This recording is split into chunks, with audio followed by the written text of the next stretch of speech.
Saya bersaksi dalam keadaan sadar dan dengan sepenuh hati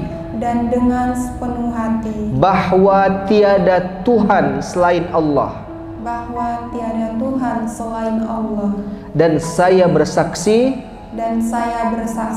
bahwa Nabi Muhammad adalah hamba Allah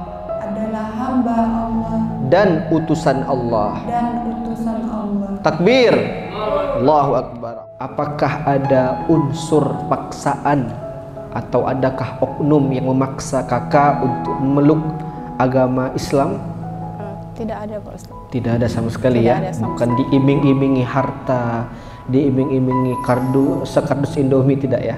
Setiap azan subuh tuh saya tuh kebangun. Selalu terbangun ya? Terus teman-teman di kos kan banyak yang muslim. Kok nggak ada yang ini ya bangun sholat subuh gitu kan. Terus saya kok kebangun terus kayak pengen sholat gitu.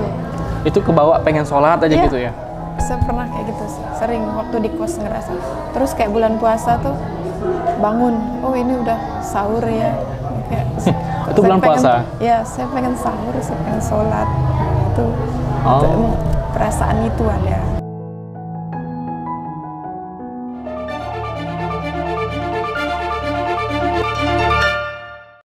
Assalamualaikum warahmatullahi wabarakatuh. Di sebagian masjid kita habis sholat Jumat, lalu kemudian jamaah diajak berkumpul, tunggu sejenak, akan ada saudara kita yang masuk Islam. Setelah masuk Islam, habis itu dikasih kain sarung, habis itu tidak tahu lagi di mana rimbanya. Tiba-tiba datang lagi bawa sertifikat mu'alaf ketika pembagian zakat fitrah.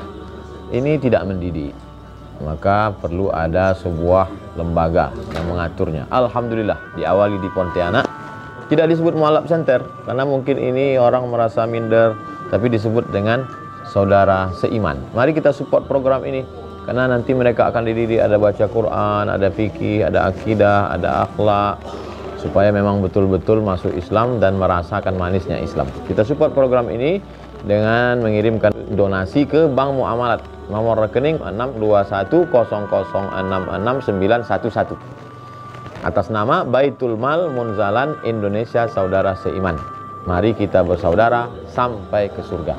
Terima kasih. Assalamualaikum warahmatullahi wabarakatuh. Baiklah, alhamdulillah.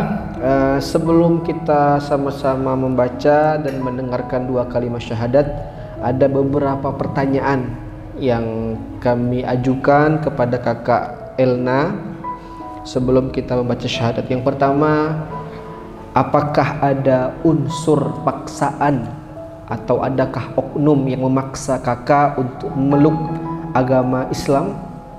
Tidak ada, Pak Ustaz. Tidak ada sama sekali ya? Bukan diiming-imingi harta, diiming-imingi sekardus Indomie, tidak ya? Karena dalam Al-Quran dikatakan bahwa di surah kedua ayat 256 itu la ikraha fiddin, tidak boleh ada pemaksaan dalam beragama. Kita semuanya tidak boleh memaksa orang untuk ayo masuk Islam, kita paksa, tidak boleh seperti itu. Masuk Islam harus dengan hati yang tulus, ikhlas, karena benar-benar ingin sadar kembali kepada Allah Subhanahu wa taala, Tuhan yang Maha Esa. Kemudian yang kedua, masih ada orang tua kah?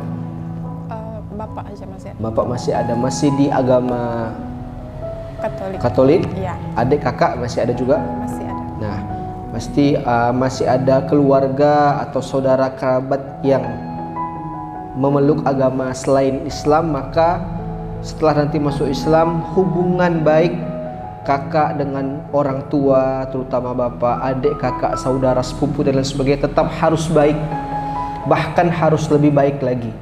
Karena dalam Islam itu yang ditonjolkan adalah akhlak, sopan santun, adab dan sebagainya. Dalam Al-Quran juga di surah ke-31, surah Luqman ayat ke-15 dikatakan juga bahwa sekalipun orang tua kita masih beragama selain Islam, kita tetap harus baik kepadanya, kecuali kalau mereka mengajak kita untuk berbuat kejahatan, berbuat kebaikan, atau mengajak kembali kepada agama sebelumnya, maka itu tetap wajib untuk ditolak, tapi penolakannya juga harus dengan baik. Kalau bisa, kalau ada rezeki diberi rezeki, diberi uang atau diberikan hadiah untuk orang tua dan kerabat-kerabatnya. Kemudian yang ketiga, apakah kakak siap untuk meninggalkan segala bentuk peribadatan, benda-benda, buku-buku atau alat-alat penunjang ibadah di agama sebelumnya? Ya, saya Siap ya? siap. Karena di dalam Al-Quran juga dikatakan, ya ayyuhalladzina amanu udkhulu fis-silmi kafah. Kalau sudah syahadat, maka harus masuk Islam secara sempurna, secara totalitas, all out. Tidak boleh KTP-nya Islam tapi masih punya benda-benda yang kakak punya sebelumnya, lebih baik dibakar, ya, dimusnahkan, gitu ya. Baiklah, kalau sudah dijawab pertanyaan, marilah sama-sama kita baca 2 kalimat syahadat. Boleh dipegang mikrofonnya, Kak. Asyhadu alla ilaha alla ilaha illallah illallah wa asyhadu wa asyhadu anna anna Muhammadan Muhammadan abduhu abduhu wa rasuluhu. wa rasuluhu. Saya bersaksi Saya bersaksi dalam keadaan sadar dan dengan sepenuh hati bahwa tiada Tuhan selain Allah, dan saya bersaksi bahwa Nabi Muhammad adalah hamba Allah dan utusan Allah. Takbir, Allahu Akbar. A'udzubillahi minasyaitonirrajim. Assalamualaikum warahmatullahi wabarakatuh. Sahabat cerita saudara seiman, alhamdulillah hari ini kita bertambah lagi nih saudara kita, masya Allah, tabarakallah. Ini namanya Kak Elnawati ya. Alhamdulillah. Ini dari Bejambu Sengah. Ya. Oh, daerah Sidas ya. Ya, itu. Sidas itu di mana sih? Kabupaten Landak. Landak. Kalau untuk suku berarti Dayak ya berarti? Iya. Oh, oke. Alhamdulillah. Ini kakak udah kerja berarti? Udah kerja. Udah kerja. Nah, ini kita mau tanya-tanya. Ya, dasar-dasar aja lah. Ini kan udah jauh-jauh nih. Datang dari Landak, syahadat. Kira-kira dulu sebelum masuk agama Islam tuh kakak membayangkan agama Islam itu agamanya seperti apa? Dari SD sih udah tahu.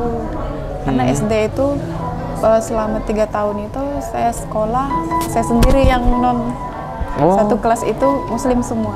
Muslim semua? Ya, jadi kalau pelajaran agama saya tahu. Bahkan pas ulangan sekolah itu saya lebih tahu daripada teman saya yang belajar muslim.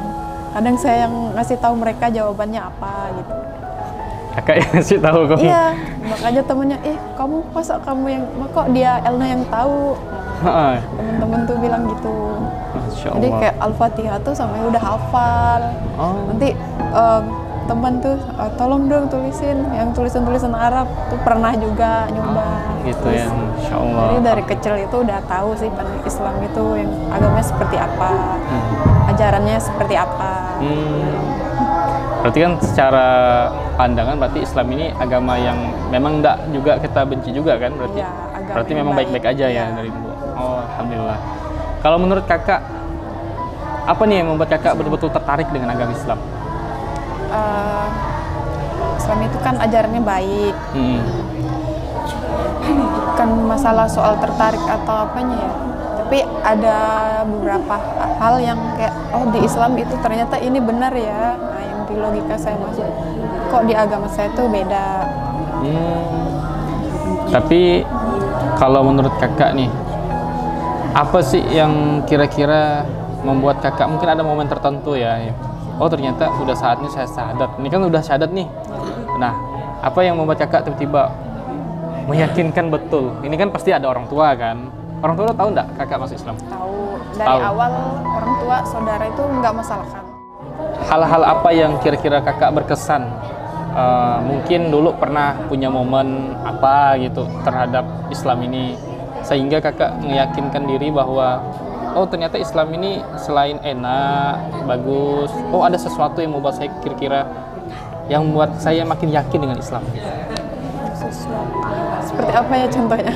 Ya mungkin ada momen tertentu kayak orang tuh kan biasa ada yang nggak suka azan tapi juga suka azan, ada yang suka selawatnya kayak gitu. Itu saya kan tinggal di kosan, kebetulan kosan itu kan dekat masjid. Setiap azan subuh tuh saya tuh kebangun. Selalu terbangun ya? Terus teman-teman di kos kan banyak yang muslim. Kok nggak ada yang ini ya bangun sholat subuh gitu kan. Terus saya kok kebangun terus kayak pengen sholat gitu. Itu kebawa pengen sholat aja Iya, gitu ya? Saya pernah kayak gitu, sering waktu di kos ngerasa. Terus kayak bulan puasa tuh bangun, oh ini udah sahur ya. Kayak, Itu bulan puasa? Ya, saya pengen sahur, saya pengen sholat. Itu emang perasaan itu ada. Perasaannya pengen sholat aja gitu ya? Tapi kakak udah tahu nggak sih gerakan sholatnya? Kalau belajar itu sih sendiri udah pernah, cuman kan belum hafal. Oh udah pernah sempat belajar juga berarti? Iya, untuk bacaannya buat wudhu gitu udah belajar. Itu belum masuk Islam tapi kan? Belum. Memang pengen belajar sendiri aja? Iya. Oh. Kalau kita di muslim ini kan biasanya itu banyak ya orang-orang dia muslim tapi banyak salah. Dia muslim ternyata tidak sesuai dengan apa yang kita bayangkan, ya kan? Iya. Banyak kan kayak gitu kan? Nah kira-kira tadi kan udah disampaikan sama Ustadz juga kan, ternyata menjadi orang muslim itu kita cukup melihat Qur'annya saja. Karena Qur'an tidak pernah salah kan, udah pasti benar. Tapi kalau orang muslim sebaik-baiknya, seustadz-ustadznya dia, sesoleh-solehnya dia, pasti pernah salah, ya kan? Nah kira-kira kalau seandainya nih, kita nggak tahu ya ada ujian atau apa gitu ke depannya, masuk Islam nih kok ujian terus didapat, kira siap nggak? Insya Allah siap. Yakin siap? Insya Allah siap ya kak ya. Karena memang jujur kak, di Islam ini tempatnya ujian. Kapan kita tidak diuji? Ketika sudah meninggal. Nah, meninggalnya kita ya ujian ini untuk hak kita nanti di hidup di akhirat. Nah, ada kehidupan selanjutnya. Nah, siap kira-kira kak? Insya Allah siap. Alhamdulillah. Oke teman-teman, cerita saudara Siman. Inilah ya interview singkat lah ya. Ini cuman tanya-tanya aja, sifatnya ngobrol santai. Alhamdulillah. Ini tanggal 6 bulan November, Kak Elna Mati sudah masuk Islam di tempat kita. Bismillahirrahmanirrahim. Assalamualaikum warahmatullahi wabarakatuh. Saya Stephen Indra Wibowo. Di sini ada namanya Saudara Seiman. Gerakan yang Masya Allah sangat membantu untuk dakwah di kalangan orang-orang yang pengen kenal Islam. Jadi kalau jika ada yang pengen kenal Islam, pengen tahu tentang Islam, pengen belajar tentang Islam, temennya, saudaranya, setongkrongan, atau ya anak-anak kantor, bisa dibawa ke sini nih, bisa dibawa ke Saudara Seiman. Nah, tapi untuk membantu mereka, mereka juga punya rekening di Bank Muamalat. Di Bank Muamalat, nomor rekeningnya 621 0066 911 atas nama Baitul Mal Munzalan Indonesia, Saudara Seiman. Insya Allah gerakan ini untuk membantu mualaf dan ikut juga untuk menyokong bagaimana orang bisa mengenal Islam, memperkenalkan Islam dengan cara yang hak. Insya Allah jadi amal jariah kita semua deh, termasuk antum semua. Nggak bisa nyumbang nggak apa-apa, share aja, bagikan. Insya Allah bermanfaat. Mungkin antum nggak butuh hari ini, Anda nggak butuh hari ini, nggak apa-apa. Ada mungkin follower Anda atau tetangga Anda, saudara Anda, siapapun itu, mungkin dia lagi butuh informasinya, sampaikan. Insya Allah nanti bermanfaat untuk orang banyak. Barakallahu fiik. Assalamualaikum warahmatullahi wabarakatuh.